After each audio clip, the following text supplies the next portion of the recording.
আমার এই প্রাথমিক জীবনে আমরা অনেক শিক্ষার্থীদের কাছে যাওয়ার সুযোগ হয়েছে, অনেক শিক্ষার্থী ভাই বোনদেরকে পড়াশোনা করানোর সুযোগ হয়েছে, কিন্তু আমাদের মধ্যে যে বর্তমান সমস্যা উপলব্ধি করতে পারতেছি, আমরা শিক্ষকদের ফাঁকি দিয়ে কিভাবে ফোনে আসক্ত, আমরা ফোনে ক্লাসের নামে ফোনের সময় ব্যয় করতেছি, অথবা বন্ধুদের সাথে মিলেমিশে বন্ধুদের সাথে আড্ডা দিয়ে আমার নৈতিকতাকে ধ্বংস করে ফেলতেছি। কিন্তু প্রিয় ভাইরা, আমাদের এই দুনিয়ার জীবন একটা সফলতার জন্য যেভাবে আমার জীবনকে গঠন করতে হবে, আমার আখিরাতের জীবনের জন্য একটা সফলতা আছে। আমি যদি আপনাদেরকে প্রশ্ন করি যে আল্লাহ তাআলা আমাদেরকে সৃষ্টি করেছেন, এটা কি এমনিতেই সৃষ্টি করেছেন? এখানে আমাদের বড় একটা সংখ্যা মুসলিম ভাই বোনেরা আছে, অমুসলিম ভাই বোনেরাও থাকতে পারে, কিন্তু সৃষ্টিকর্তা একজন সবারই কিন্তু আছে। আল্লাহ তাআলা পবিত্র কোরআনে বলছে, ওয়া মা খালাকতুল জিন্না ওয়াল ইনসা ইল্লা লিয়াবুদুন, আমি মানব জাতি এবং জিন জাতিকে আমার গোলামি করার জন্য আমি সৃষ্টি করেছি। আপনাকে যদি বলি, আপনি হাতের একটা কলম ইউজ করতেছেন, সেই কলমটা অবশ্যই যিনি সৃষ্টি করেছেন তারও একটা উদ্দেশ্য আছে না? একটা 5 টাকা দামের কলম যদি উদ্দেশ্যবিহীন সৃষ্টি না হয়, তাহলে আমার এই 3.5 হাত বডি, আমার সুন্দর একটা আল্লাহ তাআলা জিহ্বা দান করলেন, যে জিহ্বা দিয়ে এমন একটা মেশিন দিছে, আমি একই পাত্রে খাবার খাচ্ছি, গোস্তের টেস্ট একরকম, মাছের টেস্ট একরকম, আপনার ডালের টেস্ট একরকম, আলু ভাজির টেস্ট একরকম, এটা তো আমরা একটা মেশিন দিয়ে অনুভব করতেছি। আমরা কি কখনো এই চিন্তাটা করি? আমি যেখানেই পড়াশোনা করি না কেন, আমার ভিতরে যদি নৈতিকতা, আল্লাহর ভয় তৈরি না করতে পারি, কাল কিয়ামতের দিনের জন্য যদি আমি নিজেকে তৈরি না করতে পারি, কিয়ামতের দিন কিন্তু কখনো আল্লাহ বলবে না যে ইয়া আইয়ুহাল্লাযীনা কলেজ স্টুডেন্ট, এটা কি বলবে? আল্লাহ তাআলা কিন্তু এটা বলবে না, ইয়া আইয়ুহাল্লাযীনা আমানু বলবে। কে কি কোন দল করি, মানুষের ব্যক্তিগত স্বাধীনতা থাকবে, দল থাকবে, মতবিরোধ থাকবে, মতনৈক্য থাকবে, কিন্তু দিন শেষে আমি আমাকে আল্লাহর গোলাম করতে পারছি কিনা। আপনি বিসিএস ক্যাডার হবেন, আপনাকে স্যালুট। আমাদের একজন ভাই আমাকে প্রশ্ন করে বলল যে ভাই, আমার জীবনের বড় একটা স্বপ্ন, আমি বিসিএস ক্যাডার হব। ঠিক আছে, আপনার বিসিএস ক্যাডার হওয়াকে আমরা স্যালুট দেই।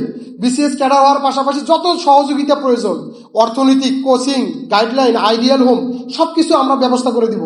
কিন্তু বিসিএস ক্যাডার হওয়ার পাশাপাশি যদি আমার লক্ষ্যটা চূড়ান্ত জান্নাত না হয়, তাহলে আমার এরকম বিসিএস ক্যাডার আমার তৈরি হব যে বিসিএস ক্যাডার তৈরি হওয়ার পরে নিজের মাকে মদ খাওয়ার টাকা না পাওয়ার কারণে হত্যা করে, এরকম ইতিহাসে কিন্তু বাংলাদেশে আছে কিনা? আপনি বিশ্বাস করবেন, আমাদের এক ভাই রাজশাহী বিশ্ববিদ্যালয়ে পড়াশোনা করেছে, উনি কারাগারের মধ্যে ছিলেন। কারাগারের মধ্যে একজন বিসিএস ক্যাডার একটা ডাক্তারের সাথে তার সাথে পরিচয়। সে আমাদের ওই ভাইয়ের উপরে হাত রেখে বলছিলেন যে ভাই, আল্লাহ কি আমাকে এই পাপ মাফ করে দিবে? যে ভাই কি হয়েছে? বলছিল যে ভাই, আমি আমার মদের টাকা, নেশা করার টাকা না পাওয়ার কারণে আমার নিজের মাকে আমি হত্যা করে আমি কারাগারে আসছি। তখন সে ভাই বলছে যে একমাত্র আল্লাহ এর ব্যাপারে সিদ্ধান্ত নিতে পারে, আমরা এখানে এটা কখনো কিছু বলতে পারবো না। প্রিয় ভাইরা, আমাদের বাংলাদেশের সর্বোচ্চ বিদ্যা অর্জন করে একজন বিসিএস ক্যাডার হচ্ছে, কিন্তু সে নিজের মাকে হত্যা করার মতো জায়গায় যাইতে পারে, এটা শুধুমাত্র একটাই অভাব, সেটা হলো আমাদের নৈতিকতার অভাব। আপনি বিশ্ববিদ্যালয়ে পড়েন, বিশ্ববিদ্যালয়ে টিচার হবেন, আপনি অনেক বড় স্বপ্ন আছে, কিন্তু প্রিয় ভাইরা, প্রিয় বোনেরা, আমাদের পক্ষ থেকে অনুরোধ থাকবে যে এই বিশ্ববিদ্যালয়ে টিচার হওয়ার পিছনে আমার নৈতিকতা তৈরি করতে হবে, আল্লাহর ভয় তৈরি করতে হবে। এইটা যদি আমার মধ্যে তৈরি না হয়, তাহলে আমরা ওইরকম বিসিএস ক্যাডার তৈরি হব। বাংলাদেশের স্বাধীনতার পরে, বাংলাদেশ গঠিত হওয়ার পর থেকে অনেক সরকার চলে গেছে, অনেক সম্ভাবনাময় একটা বাংলাদেশ, সেখানে শুধুমাত্র আমানতদারি আমরা ব্যক্তি তৈরি করতে না পারা, আমরা আল্লাহর ভয় তো ভিতরে রয়েছে এরকম কিছু মানুষ বিসিএস ক্যাডার অথবা বিভিন্ন সেক্টর ভিত্তিক লোক তৈরি না করার কারণে, আপনারা জানেন যে এখন ইঞ্জিনিয়ার হচ্ছে কিন্তু আপনার রডের বদলা বাঁশ দিচ্ছে, ঠিক কিনা? ইঞ্জিনিয়ার হচ্ছে, রডের বদলা বাঁশ দিচ্ছে, বিভিন্ন সেক্টরগুলোতে দুর্নীতি করতেছে। আমাদের কারিগরি শিক্ষার যে আমাদের বাংলাদেশের পলিটেকনিক বলেন, বিভিন্ন শিক্ষাগুলো আছে, এগুলো ন্যূনতম আমাদের সরকার কর্তৃক মূল্যায়িত হচ্ছে না।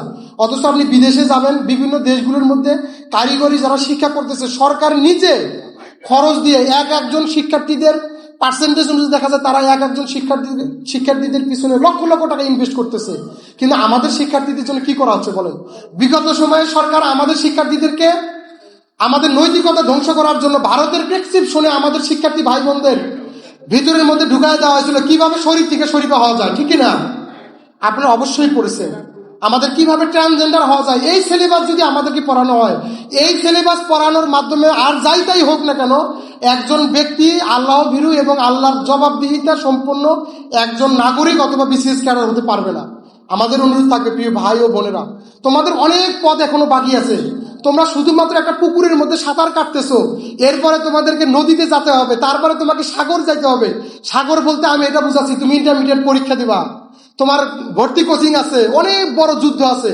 সেই সাগরে যখন তুমি সাঁতার কাটবা তখন কিন্তু অনেক বেশি উত্তাল আসবে, অনেক বেশি ঝড় আসবে, অনেক বেশি ঝাপটা আসবে, অনেক বেশি বাতাস আসবে। সেগুলো উপেক্ষা করে তুমি তোমার জীবনকে গঠন করার জন্য তুমি ওই পারে সাগরের ওই কিনারে সঠিক মতো যাইতে পারতেছো কিনা, এটার জন্য তোমাকে এখন থেকে লক্ষ্য স্থির করে নিতে হবে। প্রিয় ভাই বোনেরা, আমাদের জীবনের এখনই পরিসমাপ্তি এখানে শেষ করা যাবে না। আমরা হয়তো বা আজকে কিশোরকণ্ঠ ফাউন্ডেশনের পক্ষ থেকে তোমাদেরকে এই যে আজকে সম্মাননা দিচ্ছি, এটাই আমাদের প্রাপ্তি, যে তোমাদের মেধাকে আমরা মূল্যায়ন করতে চাই। গত বছরে আমাদের কুড়িগ্রাম শহরে যে ভাই বোনেরা A+ পেয়েছে, GPA 5, আমরা একটা বাংলাদেশ ইসলামী ছাত্র শিবিরের ব্যানারে আমরা A+ কৃত ভাইদেরকে আমরা সংবর্ধিত করেছি। প্রায় 200 থেকে 300 শিক্ষার্থী ভাই বোনেরা ছিল। আমরা এরকম করে আমরা মেধাবীদেরকে মূল্যায়িত করতে চাই, যে মেধাবী ভাই বোনেরা আগামী দিনে দেশ পরিচালনার জন্য সৎ, দক্ষ এবং দেশপ্রেমিক হিসেবে নিজেকে গড়ে তুলতে চায়। আমাদের বর্তমান রাজনৈতিক ব্যক্তিগুলো দেখবা অনেক দুর্নীতিগ্রস্ত ভালো ভালো সেক্টরগুলোতে দেখা যায় যে সে ভালো জায়গায় নিজেকে নিয়ে যেতে পারছে, কিন্তু শুধুমাত্র সে সৎ না হওয়ার কারণে আমাদের সমাজটাকে অনেক বেশি ক্ষতিগ্রস্ত হয়ে গেছে। শুধুমাত্র সে আবার সৎ আছে, যদি দক্ষতা না থাকে তাহলে দেখা যাচ্ছে তার দ্বারা সমাজটাকে ক্ষতিগ্রস্ত হয়ে যাচ্ছে। প্রিয় ভাইরা, সেজন্য আমি আমাদের ভাই এবং বন্ধুকে অনুরোধ করব, তোমাদের মেধাকে মূল্যায়ন করার জন্য আমরা ছোট্ট একটা তোমাদের জন্য সংবর্ধনার ব্যবস্থা করেছি, কিন্তু এরপরে যে তোমাদের আরো অনেক বড় বড় পদগুলো বাকি রয়েছে, সেই পদগুলো অতিক্রম করার জন্য এখন থেকেই সেই স্বপ্ন বুনানোর জন্য নিজেকে তৈরি করতে হবে, সেই চূড়ান্ত লক্ষ্য স্থিরের জন্য। প্রিয় ভাইরা, প্রিয় বোনেরা, আমি সেজন্য আমাদের বোনদেরকে বলবো যে আমাদের বর্তমানে পড়াশোনা করে ভালো ভালো সেক্টরগুলোতে আমাদের বোনরা অনেক বেশি ভালো জায়গায় যাওয়ার সুযোগ পাচ্ছে। আমাদের বোনেরা একটা পরিবার আগামী দিনে পরিচালনা করবে। সেই পরিবারগুলো পরিচালনা করার জন্য যদি এখন থেকে, আমার সবচেয়ে বড় কথা হলো যে আমার নৈতিক শিক্ষাটা যদি আমরা অর্জন করতে পারি, আমার আল্লাহর ভয়টা যদি আমি তৈরি করতে পারি, না হলে কাল কিয়ামতের দিন আমাদেরকে প্রশ্ন করা হবে। প্রিয় উপস্থিতি, আমাদের প্রশ্ন করা হবে। সূরা জুমার ৭৩ নম্বর আয়াতে আল্লাহ তাআলা বলছেন, ওয়াসিফাল্লাযীনা কাফারু ইলা জাহান্নামা যুমারা হাত্তা ইযা জাউহা ফুতিহাত আবওয়াবুহা ওয়া ক্বালা লাহুম খাযানাতুহা আলাম ইয়াতিকুম রাসূলুম মিনকুম ইয়াতলুনা আলাইকুম আয়াতি রাব্বিকুম ওয়া ইউনযিরুনাকুম লিকা ইয়াউমিকুম হাযা ক্বালু বালা ওয়ালাকিন হাক্কাত কালিমাতি আযাবি আলাল কাফিরিন। সূরা জুমার ৭৩ নম্বর আয়াতে বলছে, ওয়াসিফাল্লাযীনা কাফারু ইলা জাহান্নামা যুমারা, একদলকে কাল কিয়ামতের দিন ধাক্কাতে ধাক্কাতে জাহান্নামের দিকে নিয়ে যাওয়া হবে। তখন তাদেরকে জাহান্নামের রক্ষীরা জিজ্ঞাসা করবে, তোমাদের মধ্যে কি রাসূল যায় নাই? আলাম ইয়াতিকুম রাসূলুম, তোমাদের মধ্যে কি রাসূল দাওয়াত নিয়ে যায় নাই? যেরকম আপনি জানেন যে জেলখানার মধ্যে যদি কেউ যায়, জেলের কারারক্ষীরা জিজ্ঞাসা করে যে আপনাকে কোন মামলায় নিয়ে আসা হয়েছে। কালকে আমাদের দিন ফেরেশতারা এরকম করে আমাদেরকে যে কথাগুলো বলা হবে, আল্লাহ পবিত্র কোরআনে আজ থেকে 1500 বছর আগেই সেই কোরআনে আল্লাহ কথাগুলো কোট করেছেন। প্রিয় উপস্থিতি, তখন কিন্তু আমরা বলবো আমাদের মধ্যে তো এখন রাসূল নেই, রাসূল সাল্লাল্লাহু আলাইহি ওয়াসাল্লাম দাওয়াত দেওয়ার জন্য এখন তো দৃশ্যহীন, রাসূল সাল্লাল্লাহু আলাইহি ওয়াসাল্লাম তো দুনিয়ায় বেঁচে নেই। যার কারণে আমাদের এই প্রশ্ন বললে কিন্তু আমরা বলতাম যে না, আমাদের মাঝে রাসূল আসে নাই। কিন্তু পরবর্তীতে আল্লাহ তাআলা বলছে, আয়াতি রাব্বিকুম ওয়া ইউনযিরুনাকুম লিকা ইয়াউমিকুম হাযা, তোমাদের মধ্যে কি এই কোরআনের কথাগুলো পৌঁছিয়ে দেওয়ার জন্য কেউ যায় নাই? দুনিয়া সম্পর্কে, আখিরাত সম্পর্কে, জাহান্নাম সম্পর্কে কি সতর্ক করার জন্য কেউ যায় নাই?